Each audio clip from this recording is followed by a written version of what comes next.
Antarctica.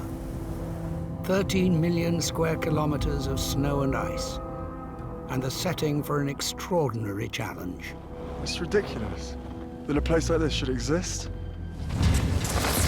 Led by expedition patron Prince Harry. I'm honoured and privileged to be here with these guys. 4 wounded British soldiers. There's not a single person doing this that isn't feeling knackered, sore to the core. Are taking on teams from the Commonwealth and America. This has been the toughest thing I've done since I've been blind. To race over 200 kilometers to the South Pole. I think he's just completely lost it. I got frozen hands. It's a journey that will challenge the wounded. Easy, you're going to feel very dizzy. And the non-wounded alike. It just feels as though it's getting worse and worse. Antarctica jumped up, bit me in the ass. As it becomes a struggle for survival. We are simply not going to do it. And that means we've failed. In the coldest, windiest, and driest place on Earth.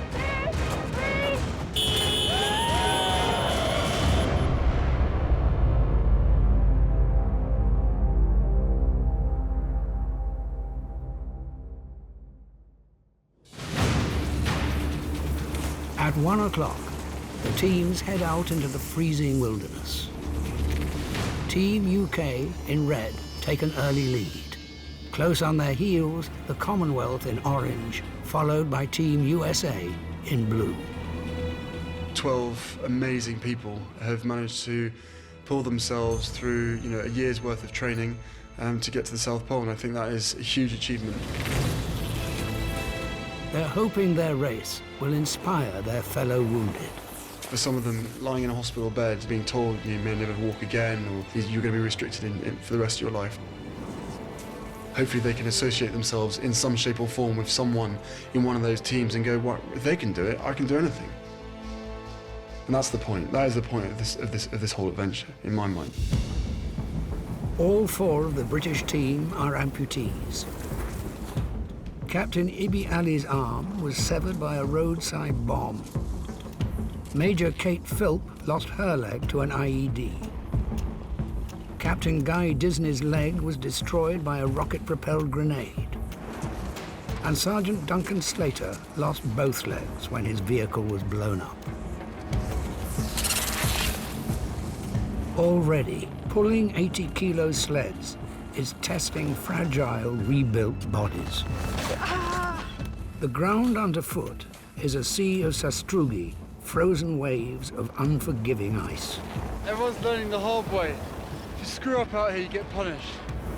3,000 meters above sea level on the Antarctic plateau, high altitude saps even the strongest. There ain't much oxygen up here to suck in. Every breath you have to take another one. They've traveled 16,000 kilometers to be here. The next 200 will be by far the greater journey. We've got a very narrow advantage. They keep pushing that out at the moment. The polar routine is 2 hours racing, followed by 10 minutes break for 9 hours a day.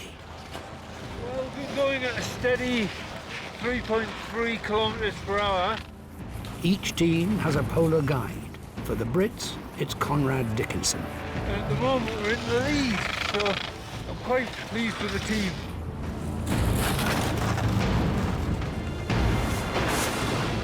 At the first break, the team takes stock. In the punishing cold, double amputee Duncan has to take extra care. Old Stumpy's getting a bit sweaty, so I'm going to dry him off, because if I was to let that stay as it was, it'd freeze, and that's not a good day. At one point you're out in Afghan on ops, the next day you're in hospital in a lot of pain. Duncan was blown up in 2009. 12 months later, both his lower legs were removed. It takes a long time to get over that one. You've got to kind of find out who you are again and what makes you tick. Hey, there they are. Kate is struggling with the altitude. Leg's fine, it's just like having a handbrake on me. Okay. Kate's vehicle was hit by an IED in 2008. She chose to have what was left of her shattered leg removed. When I take my prosthetic off and I look at my stump, it's so much more normal now than it was. There are times when I've looked at it and inspected it quite closely and thought, yeah, gosh, what a funny looking thing it is, or whatever, but I think you can become quite objective about it. What's the distance, Conrad? Doing that now. Guy lost his right leg in Afghanistan in 2009. There are things that I won't be able to do now. You know, my soldiering career is now over, which is tough. He left the army earlier this year, but not before serving a second tour as an amputee.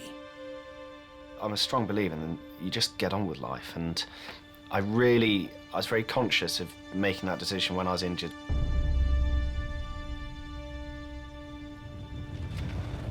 The altitude is getting to Ibi as well. You all right, Hibbs? Just a bit sort of breathless and exhausted, really. Ibi's right arm was severed when his Land Rover was blown up in Iraq in 2007. Since then, he's become a dad to Zara. She very much puts a smile on my face, even just thinking about her. And she's grown up with me having the amputation, so she knows no different. She will go and tell anyone that Daddy's only got one arm. My dad is a soldier, and he got blown up in Iraq. Okay, let's go.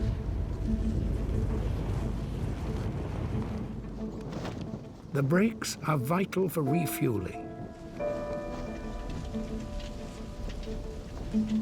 But in the brutal cold, Canadian Chris Downey is finding it hard. After eating, have you managed to eat or drink? A bomb disposal expert, Chris suffered multiple injuries when he was blown up in Afghanistan, including the loss of an eye. A bit chilly. Fingers are frozen. The team lose valuable time waiting for Chris.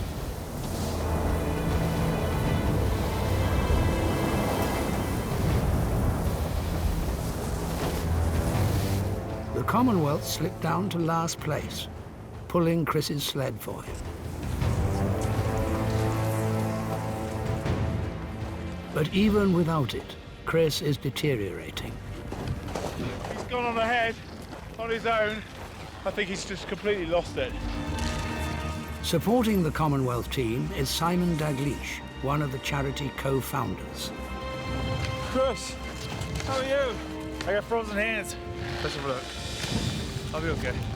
I've been seeing. Let's have a look, mate. Trying to send you back to the wind. Yeah, they're fine, they're fine. Just getting back in there. They're fine, mate. Right, what you gotta do is just eating the breaks. It's so important. I think your energy's low, mate. Just eat. Even if it's cold, get it out of the bag and get it in your mouth.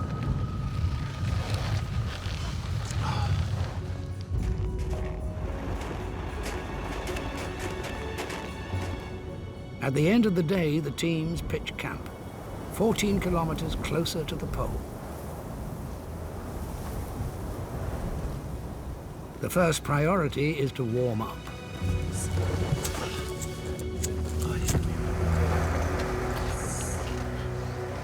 Absolutely drained at the moment.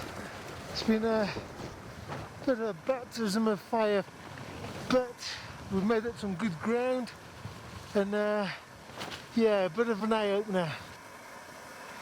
It is horrendous. But as we all know, day 1 and day 2 is normally pretty tough. Day 3 to day 4, hopefully we'll get into it. And then when we're at day 5, we could potentially be halfway through. I am exhausted. I think, you know, the guys, they'll probably be a bit down, but they shouldn't be. We smashed it.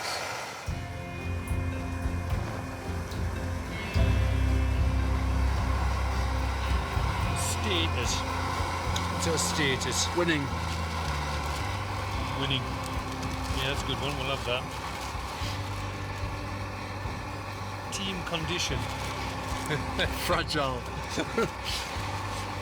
We've got some tired teddy bears. But yeah, pretty good, pretty pleased. This was rank. I managed to catch it just before it froze. It's really rank. It's horrible.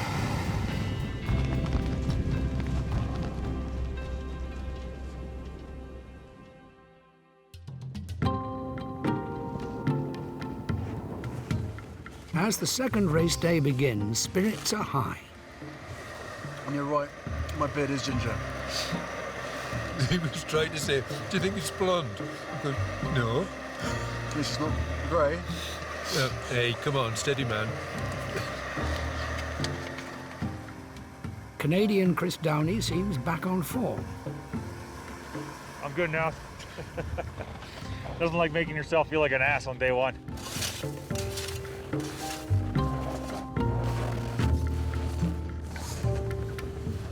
Okay, let's go. As they set off, Team UK have the lead, with the US second and the Commonwealth team lying third. Yourselves warm, fellas.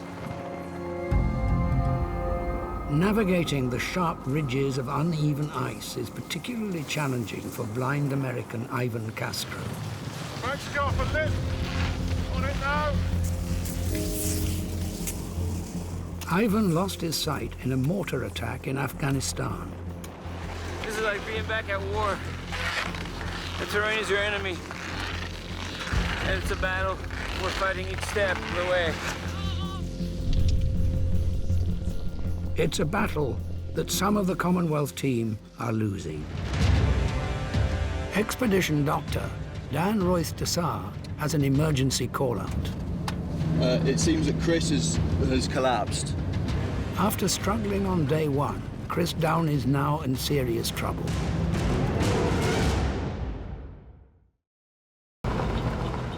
Less than 2 days into the South Pole race, and Antarctica claims its first victim. Expedition Dr. Dan Royth Dessar has been called out to Canadian Chris Downey. So what came first, the dizziness and the collapse, or the shortness of breath? Nothing. Just the first thing you know is you're on the floor. Chris's teammate, Australian Seamus Donoghue, was first on the scene. I turned around and he was in the snow and he was completely out. So he was unresponsive and passed out. Easy, you're going to feel very dizzy. He's complaining of chest pain and breathing discomfort.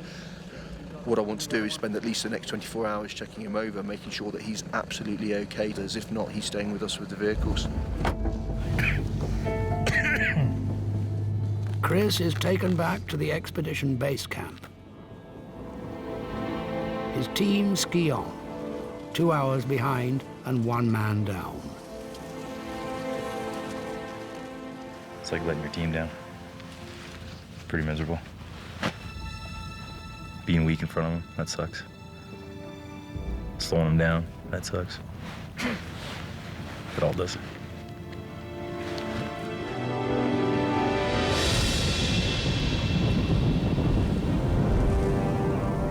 The British are maintaining their lead.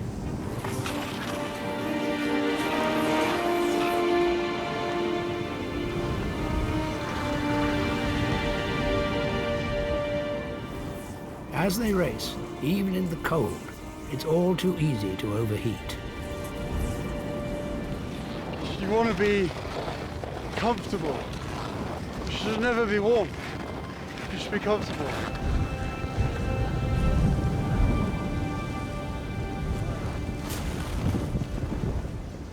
As the second day ends, Team UK is nearly 2 kilometers in front of the Americans and more than 5 kilometers ahead of the Commonwealth team.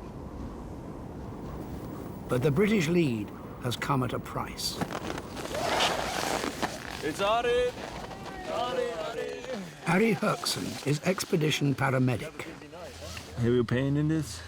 It's just numb and swollen. Yeah. Antarctica's unrelenting cold has caught Kate out. She has frostbite. The problem is, I'm getting quite hot, and so for part of the day I didn't have my ears covered. When we stopped, I just said to Libby, my ear look all right? And he's like, no.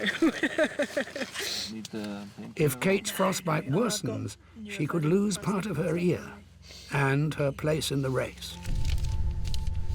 It's been a hard day for everybody, but I think the thing to remember is it gets better.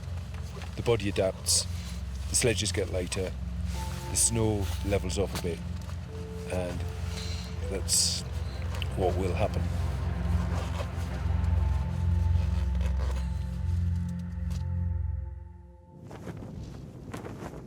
As Team UK wake to another bitter Antarctic morning, 170 kilometres still lie between them and the pole.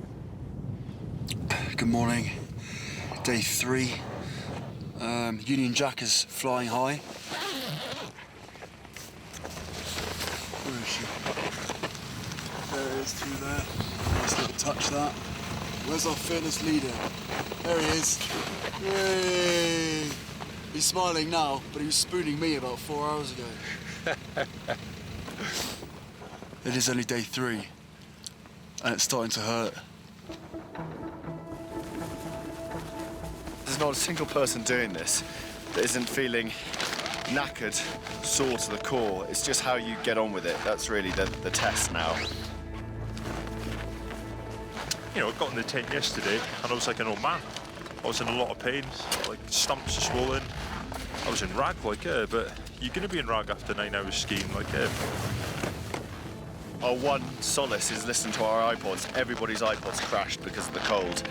When there's nothing in your head, which there is in mine, it's a lonely old place to be, I tell you.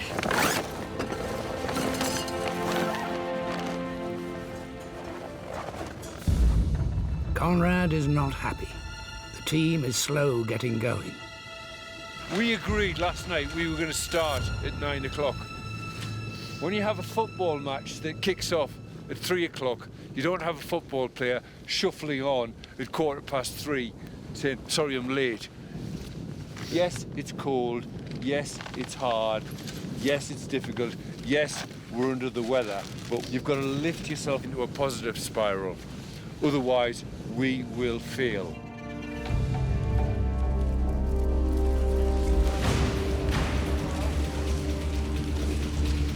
Despite the late start, Team UK have kept their lead, closely followed by the Americans. The Commonwealth team have ground to make up, but are motoring along. But as the day progresses, exhaustion kicks in. The final rest break comes none too soon for Kate. I just feel like I'm going to keel over any minute. Oh, you won't. You won't. Here. Here. Have some. Wait, I can't.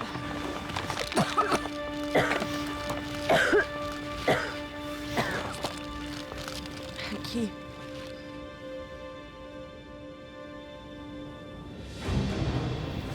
One man down, the Commonwealth team has closed on the Americans, but at a cost.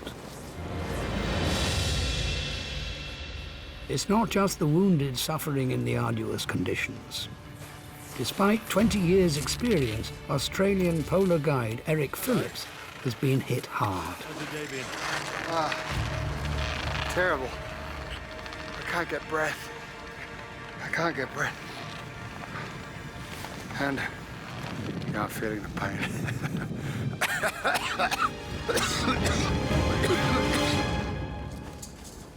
As the day ends, the tents are a much-needed refuge. I'd say that the priority tonight is eat as much as you can, hydrate as much as you can, and get your head down as quick as you can. Yeah. Try and get the body rested, and tomorrow's another day. It takes over 2 hours to melt snow, to drink and rehydrate their rations. Kebab casserole, 2 nights running. Luckily it's good. Pasta and tomato. That's New a one. really good one. New one. It's a delicious one. That actually tops spaghetti bolognese. Oh, smell that. Can you smell that? Smell it. Yum, yum, yum, yum, yum, yum, yum, yum. Even for able-bodied Harry, it's been a tough 3 days. So day 1, I got a hot spot. Day 2, I just let it manifest into a blister. Whatever it was is now popped to there, and something else there as well. And what's really weird is I can't begin to describe to you how sore that is. But you can't even see it. But yeah, count myself lucky that I've got feet. 3 kilometres behind Team UK, Canadian Chris Downey is rejoining his team. He's been given the all clear by the doc, but his polar guide, Eric, hasn't. Do you feel short of breath just sat there? Yeah. Eric has fluid on his lungs, a sign of serious altitude sickness. A killer.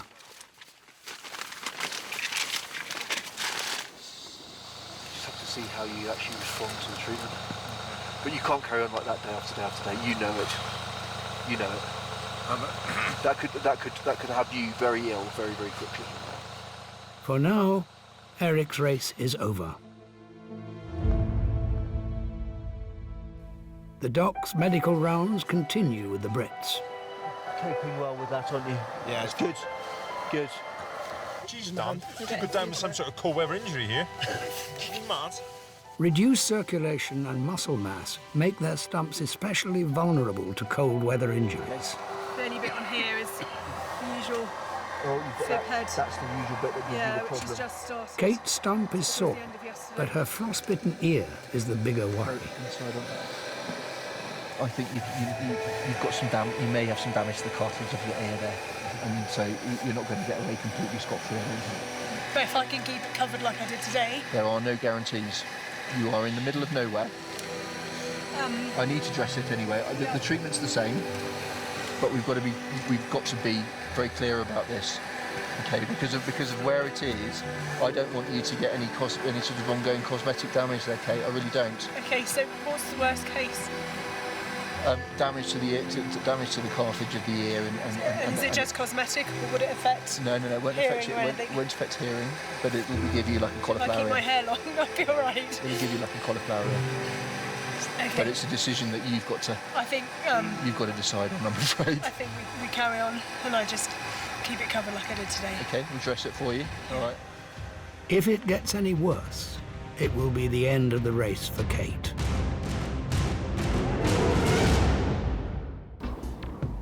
At the bottom of the world, 3 teams of wounded are battling each other and the Antarctic to reach the South Pole.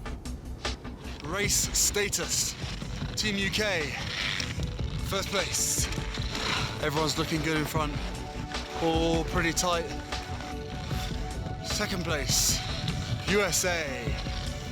And quickly catching up is the Commonwealth team. Canadian Chris Downey seems to be back on form, but his team guide, Eric Phillips, remains out of the race. In Team UK, despite a blistered stump and a frostbitten ear, Kate's still skiing. You know, to be fair, with the frostbite that she had, that was an easy way out that anyone could have taken this morning. And she's still with us, so fair play. Duncan's up front. Double amputee, leading the way, pushing on with a really nice pace. Such a privilege to be here. You know, you tread in the footsteps of a lot of people that have been here before. They've explorers and all the rest of it. I'd say this, if you ever got the chance, come here. You've got to grab it. It's a beautiful place. I love it. You have to come to the South Pole to get away from it all, clear the mind, and just enjoy the space. And then find myself with a camera strapped to my chest. It's not intrusive. It's not intrusive at all. Day 4. should be the day when everyone finds their polar rhythm. But Antarctica is pitiless.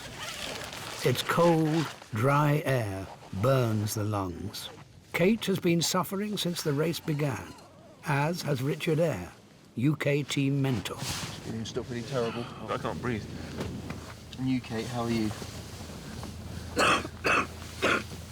Coughing and spluttering. Breathing's been a lot worse today. Take a deep breath in. No. And again, some muck developing down there. Deep in. Dr. Dan wants both Brits in the medical tent for treatment. It's not only Kate's cough and ear that are causing concern. Her stump, rubbed sore, has become infected. I've got this passing on that fibula head. Should I just leave it off? Yeah, I just help you in the car. We can't leave her overnight in a tent miles away from where we are. It's much, much safer, and we can at least make her much more comfortable. Take it for the moment the race is off for those two. Yeah, absolutely, absolutely. You know, you feel like you've prepared physically and mentally, and you had some, excellent training. And I'm used to meeting tough challenges, in my job. And I think that's why it's so disappointing, because, I've done all right up until now.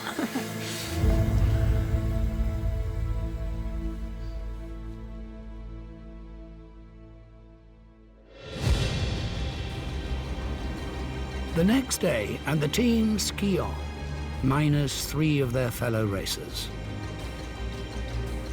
They're half a day from the first checkpoint, where they'll all have a much-needed 24-hour enforced rest. The British team remains in the lead, but the Americans have dropped back to last place. Blind soldier Ivan's struggling to breathe. This morning I started skiing and I couldn't breathe, and I thought that that after 10 minutes it would go away, but the harder I pushed myself, the less I could breathe. I felt like I had an elephant sitting on my chest. Just 6 miles before the checkpoint, Ivan's pulled out too. It's kind of tough because, I never quitted anything in my life, but it's the fact, it's the truth. And I'm slowing down the team, and if I slow down the team, they're gonna get cold. You okay, fella? Yeah.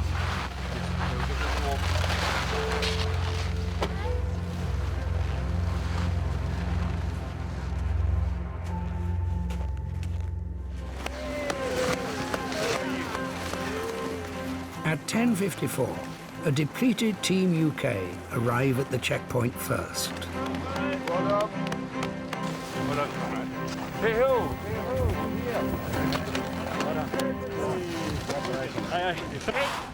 Feels like the finish line. Far from the finish line, isn't it? Jubilant because we're the first team here.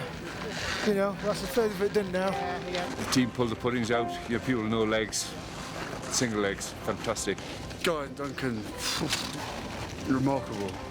Those two just let us the whole way in. Glad to be here. Yeah, ready for a rest now, like. Without Kate and Richard, the lead is bittersweet. It's good, but the only thing I say is I can't help feeling a bit of a failure not getting everyone here. And to have not got them here, I can't help but feel we've let them down. Hey, British team's still here, still flying the flag. 90 minutes on, Team Commonwealth arrive. Their guide, Eric's, recovered enough to cheer them in.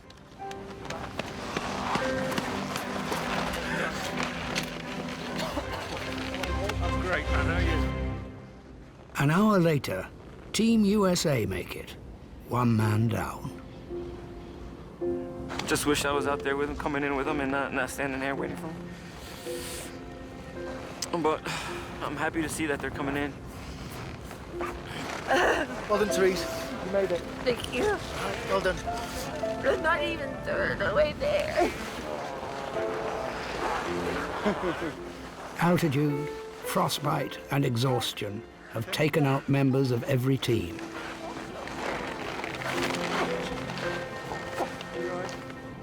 Antarctica has been ruthless, and something has to change. Race organizer Ed Parker calls an emergency meeting with the guides. The responsibility of every person on the plateau lies on my shoulders. And right now, I can promise you, my shoulders have been sagging. Right at the beginning of this, our aim was to get 12 wounded individuals onto the pole. If we go on like this, we are simply not going to do it. And that means we've failed. Ed gathers all the teams together. He has an announcement to make. I've decided the race is over, and from here on in, we're doing this together. We're going to get 12 people who are here having been wounded onto the pole. And in 7 or 8 days' time, we're going to be standing there together. It's a massive game changer. It's a bit disappointing we're not doing the whole distance, if I'm quite honest, because we've trained for it, prepared for it, and we're in good shape for it, but Ned's absolutely right. Ed's plan is to unite the teams and slow the pace to get everyone to the pole together. I think absolutely right decision to make. There's some people in a pretty bad clip at the moment. I think if we kept on pushing the way we were going, I'm sure something fairly similar would have happened to us. The whole point of this expedition was to prove to people back home who are lying on their beds in hospital or at home, the impossible is possible. I don't want to get to the South Pole and if I'm standing next to all of these guys and girls. There's no point. That's not what I came for.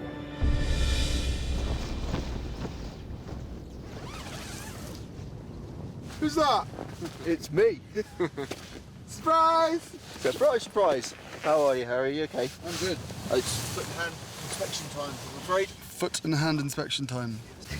Do you want another job? It's nursing assistant. The 24-hour rest is a chance for the doc to give everyone a once-over. I couldn't pop it. Good. You've got no problems there. Fantastic. And I've had no problems whatsoever with the stump. Good. And again for me. And for the doc to be checked out too. Oh. Sorry about cold. Once more. It's cold. Once more. You're mad. You're mad. But in Kate's tent, things aren't so good. That's taking some skin off. Okay, let's get another dressing on that then and get that cleaned. Is that the major bit that's causing you the pain when you put your prosthetic on? Yeah, I mean, that's always the problem there around the fib pad. Infected, but there's obviously some weeping coming from it. I think I just took the opportunity in the tent today, whilst I was on my own, just to do a bit of sort of soul searching, if you like. I feel like a real burden on the team, and I'm literally not pulling my weight, and I'm not contributing, and I'm not myself. It's a real hard one to deal with, but hey, no one ever says it's going to be easy, and it's a challenge, and it's pushed me in different ways than I expected. So, but that's probably a good thing.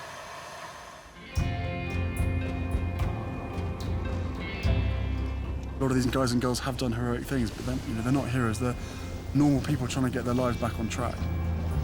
You can't tell someone how to get over losing a leg. You can't tell someone how to get over PTSD. It's just simply not possible. So I hope that if they haven't come to terms with their injuries and stuff, then maybe this is the best place for it. I'm obviously here for these guys, I'm here for the charity, but there's a little part of me that is I'm able to use it for my own advantage. Being away from it all, having some headspace, having some time to think about stuff, and I don't know. It's just not having to worry about stuff and not being uncontactable, which is great.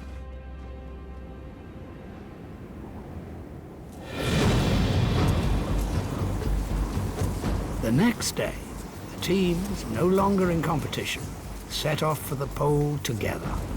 The race may be over, but the challenge remains huge. They're still 110 kilometers from the pole and a long way from safety. On the ice, conditions remain punishing. We've just had a call to say that Alex has fallen over. apparently his speech is slurred and he's not got very much sensation down one side of his body. Alexandre Baudin d'Anjou is a Canadian combat engineer. What happened? I was skiing and then I can't feel my left side now. Alex survived 2 explosions in Afghanistan. Now Antarctica has brought him down. 2, 3. He says he's lost feeling down one side of his body. He's not speaking all that clearly. So the safest thing for us to do is get him in the vehicle, take him back to where we've got a tent. It happened to me before, but just my leg, not half my body, so it was very scary at that moment. The thing I remember is thinking about my children, and I want to be able to play with my children again, so I don't want to stuck like this.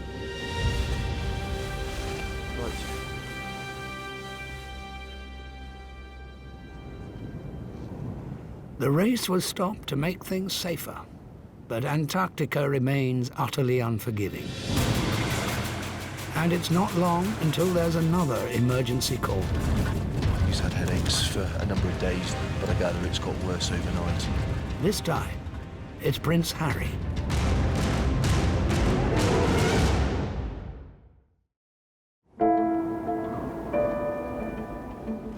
Skiing to the South Pole has been punishing. It's taken a toll on the wounded and the able-bodied alike. And on day 8, it's Prince Harry who's gone down. Tell me what's been happening. I slept for about an hour. Just describe the headache to me at the moment, please. It just feels as though it's expanding. It's just getting worse and worse. Harry's fallen victim to the extreme environment. High altitude, dehydration, and exhaustion have finally got to him. Antarctica jumped up, bit me in the ass. If you show a weakness to Antarctica, I think it exploits it. And I think it will slowly grind you down until you have that utmost respect for it, of which I now have. Have you been vomiting or feeling sick with this? No. Can you feel me touching you down here? And here? And here? Oh. I thought I could come out here and just crack on and see it through without any issues, make sure that I'm here for the guys when they need me. But yeah, I'm frustrated and disappointed in myself, but it really does prove quite how mentally and physically tough these guys are. For now, Harry's out of the challenge too.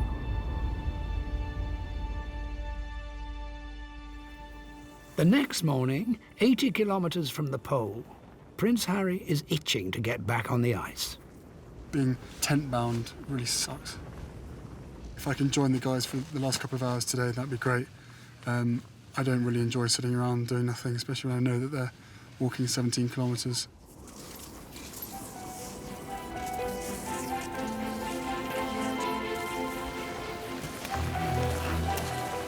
After resting for 36 hours, Harry rejoins his team. Each day, the pole is 16 kilometers closer. One by one, all the race casualties return. First, Alex. And then Kate. Is that something you're looking forward to? Yeah, I am actually. I'm probably a little bit nervous, to be honest. Just hoping that, I can keep up and not slow them down like I was before. But it'll be good to be back with them. After 12 days high on the Antarctic plateau, the end is in sight. Looks like the South Pole. It must be about 10k away, but it looks a lot closer. And all of a sudden my blood is nice and warm again.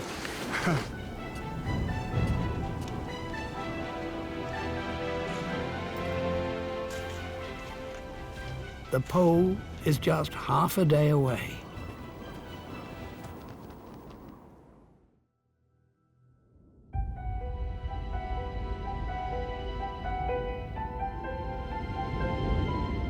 Good morning. It is the morning of Friday the 13th, which means it's South Pole Day. all the teams go through their morning routine for the last time.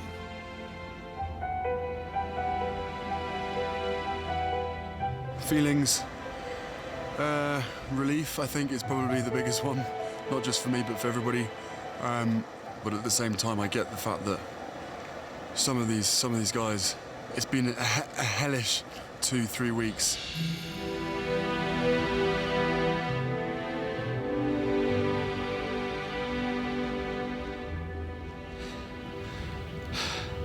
It's been harder than probably some of us would like to admit, but it's been good.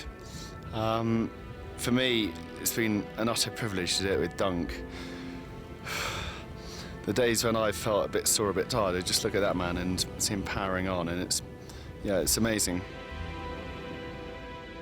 Alongside me has been guys with no legs, no arms, and with constant pain in their backs, the heads, the shoulders, the necks, and not one murmur of complaint or self-pity.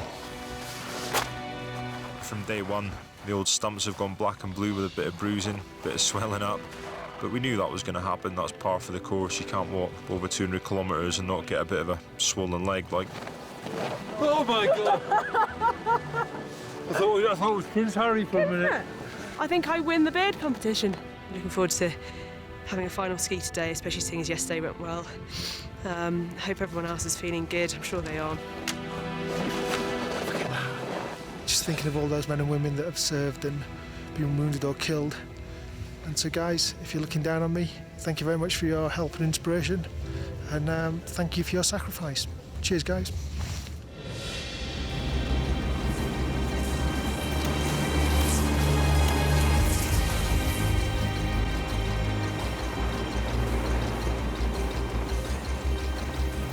I kind of hope that as a charity we've kind of given a little bit back to these people who've given so much to us. Something that they can hold on to for really the rest of their lives. It's been quite a tough couple of weeks. It's been a little bit more jeopardy than I would have hoped for. These people I started meeting in September last year. They are completely different individuals now to the ones we met. They've all grown, and there are 12 people who leave Antarctica in a better place. There are people who've been walking here with shadows alongside them of people who've lost their lives. And it's very hard to keep that there, and I just hope this is the moment they can look to their futures. We've got a double amputee, a blind person, people with appalling burns, people with mental injury. And I hope people see these young men and women and they're inspired to actually, out of their dark place, get up and move forward. For many of the wounded, it's the start of their new period of their recovery, when they prove to themselves they can still do incredible feats brilliantly.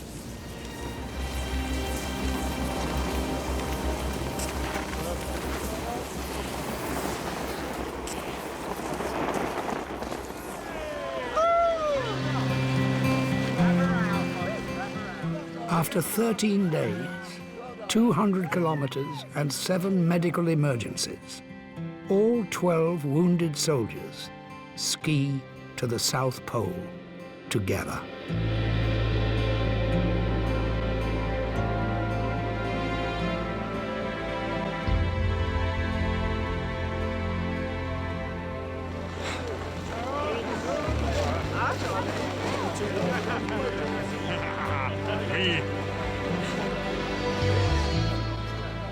I'm so happy for them.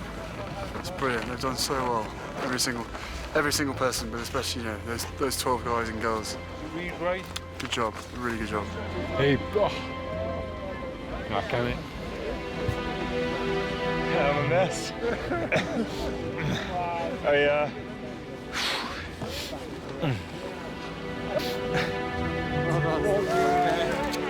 You're a great guy. From now on, you will always enjoy the cold.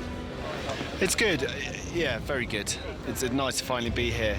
It's a phenomenal experience, and one I find myself very lucky to have been a part of. Good job.